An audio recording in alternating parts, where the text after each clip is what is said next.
My brother turned 13 on February 17th, 1985. He became a man on February 17th, 1998. Have you ever been to an adult bar mitzvah? No, I'm serious. Okay, let me step back a second. Have you ever been to a bar mitzvah, period? I feel like a lot of you have, but maybe a lot of you haven't. I just want to describe to you the standard upper middle class suburban bar mitzvah.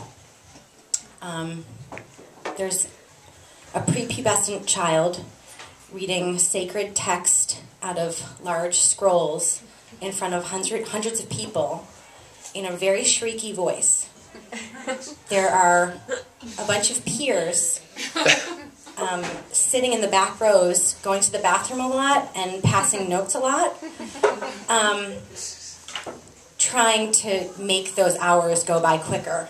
And then after the ceremony, that's the ceremony, the parents pay for like a bus or several vans to cart them away to a fancy bar or restaurant, or if you're like my parents and they're cheap, a rec center where you're going to eat chicken fingers and you're going to do the champagne snowball, which is where you dance with someone and kiss them and then dance with another person.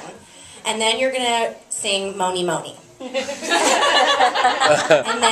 it's going to go, hey, hey, what, get laid, get fucked. Moni Moni, Moni Moni. So that's what bar mitzvahs were like in 1988 when I was having them. And my brother had his bar mitzvah in, like I said, when he was 26 years old. It was an adult bar mitzvah. And I went to the ceremony. I don't remember it. At the time, I was 23 and I was a professional drunk. I sold cocktails at a bar, but you know, who really cared what I did for money? But my mom told me that I was at the actual ceremony, so I believe her. And after the ceremony, we all actually had our driver's licenses as adults at an adult bar mitzvah, so we all actually drove to the reception, which was at my brother's house, which was on the north side of Chicago. It was called Roscoe Village. I don't know if any of you are from Chicago. Oh, exactly. My brother had just moved in with his new girlfriend, a lovely woman named Lisa. They're a little strange. They're lovely people. You know that. They're lovely people. So they were having this celebration after the bar mitzvah at their new apartment. They had just started dating for about a year.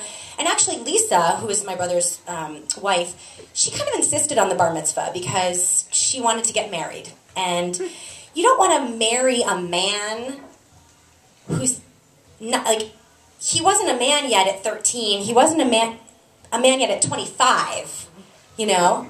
So he had to become a man at 26 when he had his adult bar mitzvah. So anyway, the reception starts, there wasn't a band, really. There was some klezmer music, I think, playing in the stereo. It was pretty crowded. There was probably like 15 or 20 people there. Everybody was a member of our family, either my family or Lisa's family. Lisa was my brother's wife at the time. So my father came with his mistress of 10 years.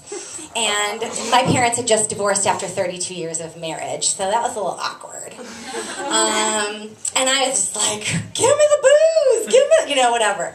So, and then I showed up with my brother and my grandmother, Cassie, who is like the most classy. She's like Grace Kelly. This woman is just like, she wears St. John to bed. She has like pearls, like, I mean, this woman, statuesque.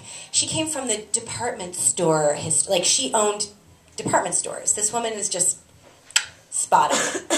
And then there was Lisa's family with her mother, Bonnie, and her mother's new husband, Jim Hamburger.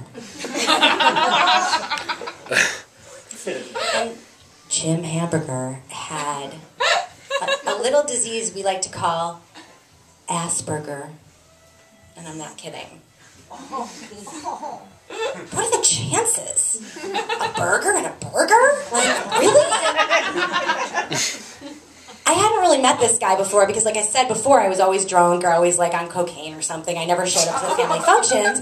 But at this time, I did. I was there and I saw Jim Hamburger, and he was like 6'3". He was probably like 300 pounds, maybe 295, and he had about a 45-inch waist. He was very pear-shaped.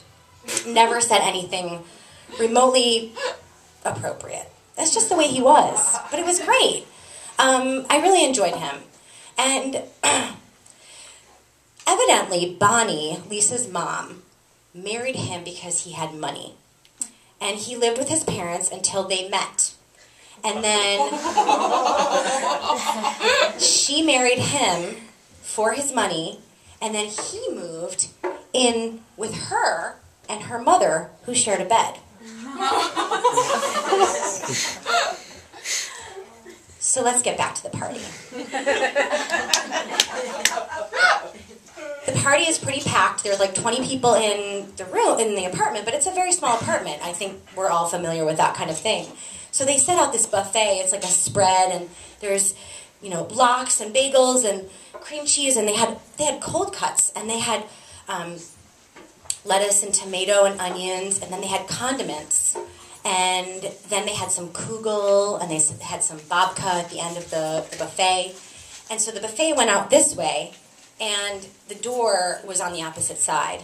And we all went through, and we got our little cold cuts and our little babka and whatever. And then Jim Hamburger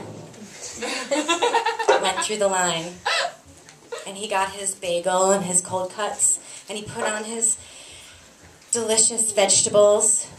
And at the end of the line,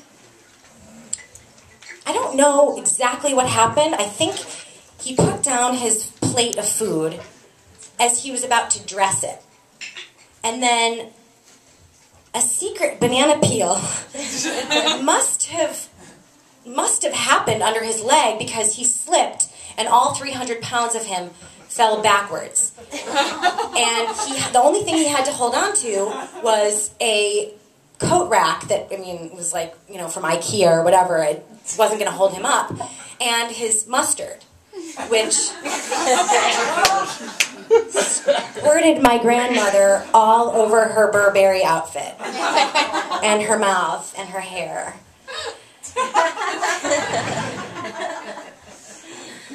And honestly, I've never had a better day in my whole life. Thank you.